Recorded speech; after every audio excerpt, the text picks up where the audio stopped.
साल 2014 में नरेंद्र मोदी जब पहली बार प्राइम मिनिस्टर बने थे तो एक के बाद एक उन्होंने कई स्कीम्स लॉन्च की थी और इन्हीं में से एक स्कीम थी मेक इन इंडिया। इस स्कीम का ऑब्जेक्टिव था कि ज्यादा से ज्यादा प्रोडक्ट्स भारत में ही मैन्युफैक्चर किए जाएं और इंडिया को एक ग्लोबल मैन्युफैक्चरिंग हब बनाया जाए। इसके अलावा इम्पोर्ट कम करना, एक्सपोर्ट बढ़ाना, देश में FDI लाना और 10 करोड़ जॉब प्रोड्यूस करना जैसे कई की ऑब्जेक्टिव्स इस स्कीम का हिस्सा थे। साल 2014 में इस मेक इन इंडिया कैंपेन ने अपने 10 साल पूरे कर लिए। इसको लेकर यूट्यूब और सोशल मीडिया पर ढेर सारे वीडियोस और आर्टिकल्स हैं। ज्यादा लोगों का कहना है कि मोदी सरकार का make in India campaign fail हो गया है क्योंकि बीते 10 सालों में सरकार ना तो 10 करोड़ जॉब क्रिएट कर पाई है और ना ही GDP में मैन्युफैक्चरिंग सेक्टर का कंट्रीब्यूशन बढ़ा है। इसलिए इस कैंपेन को एक फेलियर बताया जा रहा है। हालांकि सरकार अपने इस कैंपेन को एक अचीवमेंट बता रही है। ऐसे में सवाल ये आता है कि सच क्या है, मेक इन इंडिया कैंपेन क्या वाकई में एक फेलियर है जैसा कि इकोनॉमिक एक्सपर्ट्स कह रहे हैं, या फिर सरकार की बात मानी जाए जो इस कैंपेन को सक्सेसफुल बता रही है। आज की इस वीडियो में हम मेक इन इंडिया कैंपेन का अच्छे से एनालिसिस करेंगे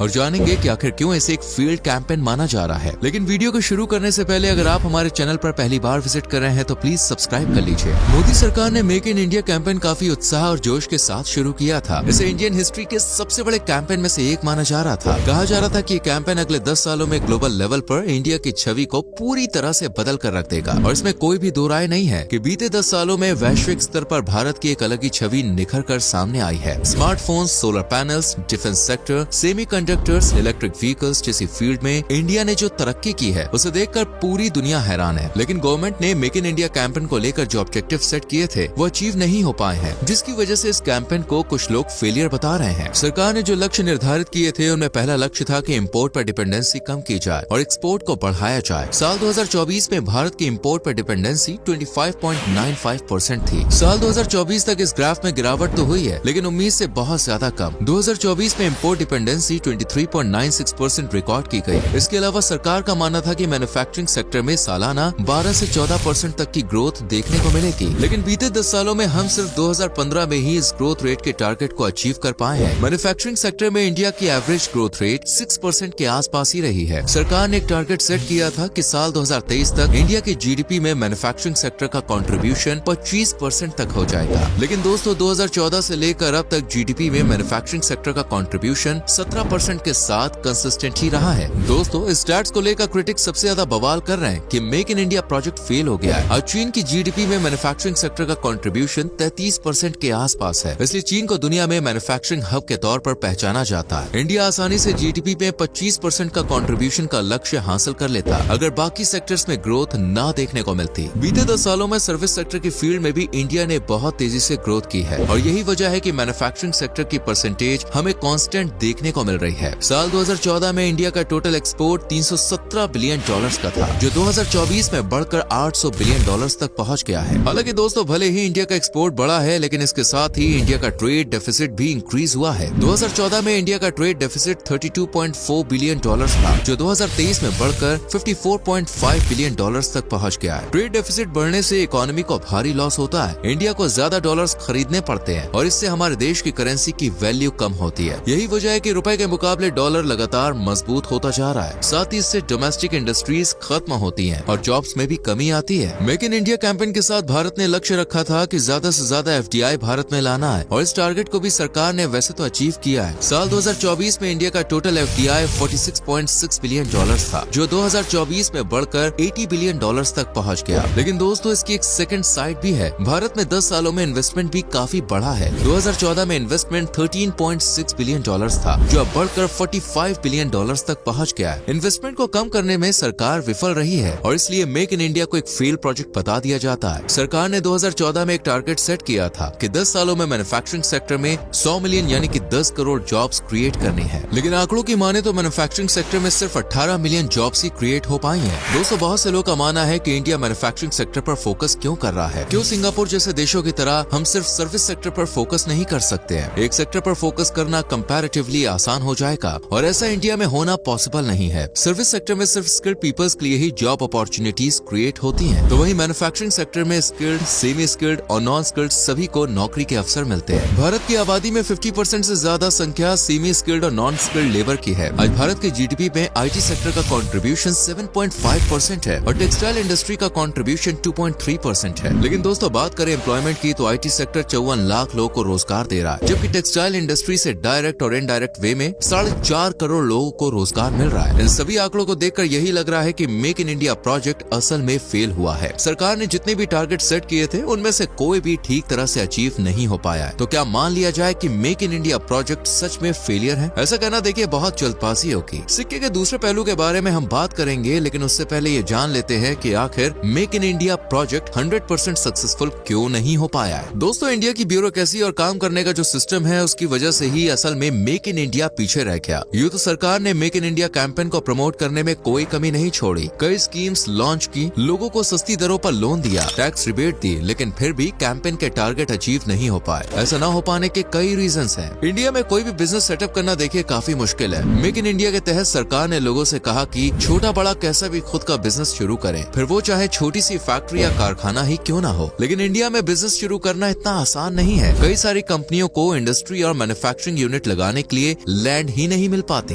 बीते 10 सालों में कई एफडीआई कंपनी भी लैंड एक्विजिशन के प्रोसेस से परेशान होकर इंडिया छोड़कर वियतनाम, बांग्लादेश और कंबोडिया जैसे देशों में शिफ्ट हो गई है। जगह मिलने के बाद गवर्नमेंट के विभिन्न डिपार्टमेंट से अप्रूवल लेना, कंपनी रजिस्ट्रेशन करना और इसके बाद एनवायरमेंट क्लियरेंस मिलना, ये सभी काफी टाइम टेकिंग प्रोसेस है। विदेशी कंपनियों की तो बात छोड़िए, इंडियन कंपनीज को भी इन सब कामों में सालों लग जाते हैं। रतन टाटा जी के ड्रीम प्रोजेक्ट नैनो कार का किस्सा तो आप सभी को याद ही होगा। टाटा ने बंगाल में प्लांट लगाने के लिए जगह देखी तो कई मैसिव प्रोटेस्ट हुए और एंड में टाटा ने गुजरात में नैनो प्लांट स्थापित किया। प्रोजेक्ट्स में देरी की वजह से मैन्युफैक्चरिंग कॉस्ट में भी इजाफा होता है। भारतमाला प्रोजेक्ट और Mumbai Ahmedabad bullet train project में लैंड एक्विजिशन की वजह से ही 5 सालों की देरी देखने को मिली और इस देरी के कारण इन प्रोजेक्ट्स की कॉस्ट ऑलमोस्ट डबल हो गई। इंडिया में एफडीआई कंपनीज पर सरकार बहुत ज्यादा टैरिफ लगा देती है। जैसे कि टेस्ला कंपनी इंडिया में अपनी कार बेचने की प्लानिंग कर रही है, लेकिन सरकार का कहना है कि वो टेस्ला के इलेक्ट्रिक व्हीकल्स पर 100% का टैरिफ लगाएंगे। इसलिए भी इंडिया में फॉरेन कंपनीज इन्वेस्ट करने से कतराती है। भारत का इंफ्रास्ट्रक्चर चीन जैसे मैन्युफैक्चरिंग हब वाले देशों से बहुत खराब है। बात चाहे रोड या रेल नेटवर्क की हो या फिर शिपिंग पोर्ट्स की, हर काम की स्पीड बहुत स्लो है। इससे ट्रांसपोर्टेशन और स्टोरेज कॉस्ट बढ़ती है। मेक इन इंडिया के टारगेट अचीव न होने का एक और बड़ा कारण है देश में स्किल्ड लेबर की कमी होना। आज हर फील्ड में स्किल्ड लेबर की जरूरत है। Non skilled labour advance machinery को रन नहीं कर सकती। इस समस्या को दूर करने के लिए सरकार ने स्किल इंडिया प्रोजेक्ट तो चला है, लेकिन अभी तक उसके बहुत अच्छे रिजल्ट देखने को नहीं मिले हैं। दोस्तों, इन सब आंकड़ों के आधार पर विपक्षी पार्टियां मोदी सरकार को टारगेट कर रही हैं और कहती हैं कि मेक इन इंडिया कैंपेन पूरी तरह से फेल्ड कैंपेन है, लेकिन असल में ऐसा बिल्कुल भी नहीं है। आज कई फील्ड्स में इंडिया ने काबिल तारीफ काम किया है। मोबाइल मैन्युफैक्चरिंग की फील्ड में इंडिया वर्ल्ड में 2nd रैंक पर आ गया है और सिर्फ चाइना की मोबाइल मैन्युफैक्चरिंग के मामले में भारत से आगे है। 2014 में इंडिया में सिर्फ 2 कंपनियां ही मोबाइल मैन्युफैक्चर किया करती थी।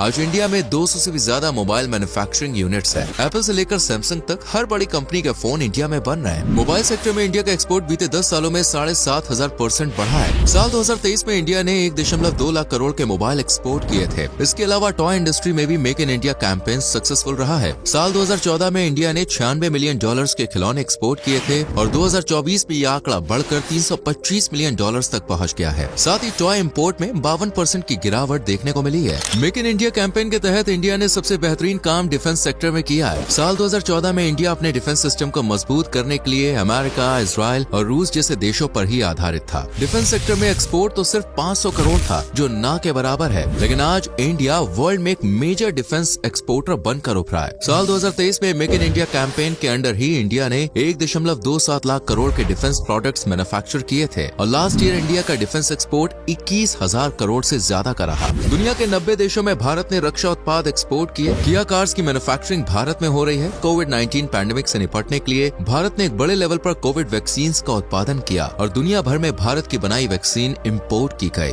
इन सब के अलावा स्टार्टअप्स की फील्ड में भी मेक इन इंडिया कैंपेन से मदद मिली है। बीते 10 सालों में भारत में हर घंटे एक नया स्टार्टअप खुला है। 1,40,000 से ज्यादा स्टार्टअप 10 सालों में खुले हैं। इनमें 125 से ज्यादा यूनिकॉर्न स्टार्टअप्स भी शामिल हैं। दोस्तों, ये सब कुछ ऐसे स्टैट्स हैं जिन्हें देखकर मेक इन इंडिया कैंपेन को फेलियर कहना सरासर गलत होगा। भारत को सिर्फ कुछ चीजों को बेहतर करना होगा। ईज ऑफ डूइंग बिजनेस में रैंकिंग इंप्रूव करनी होगी। कंपनियों के लिए एनवायरमेंटल क्लियरेंस सिस्टम आसान बनाना होगा। लैंड एक्विजिशन के मामले में गुजरात मॉडल अपनाने की जरूरत है। एक सिंगल विंडो क्लियरेंस सिस्टम लाना होगा जो कई स्टेट्स में लागू भी कर दिया गया है और साथ ही लेबर को स्किल्ड बनाना होगा। इन कुछ कमियों में अगर भारत अच्छे से सुधार कर लेता है तो यकीनन अगले कुछ सालों में इंडिया सही मायने में ग्लोबल मैन्युफैक्चरिंग हाउस के तौर पर अपनी पहचान बना लेगा। आज भारत में यूथ की एक बड़ी पॉपुलेशन है। अगर अपने इस रिसोर्स को हम ठीक तरह से इस्तेमाल करें तो चीन को पीछे छोड़ने में ज्यादा वक्त नहीं लगेगा। तो दोस्तों, ये था मेक इन इंडिया का 10 10 सालों का पूरा एनालिसिस। उम्मीद करते हैं कि आपको ये जानकारी पसंद आई होगी। हमने आपके सामने सिक्के के दोनों पहलू पेश किए, अब बारी आपकी है। आप हमें कमेंट करके बताएं कि आप मेक इन इंडिया प्रोजेक्ट को फेल कहेंगे या फिर सक्सेसफुल। आपसे फिर मिलेंगे एक नई वीडियो और ऐसी ही इंटरेस्टिंग इन्फॉर्मेशन के साथ। तब तक लिए bye bye and take care.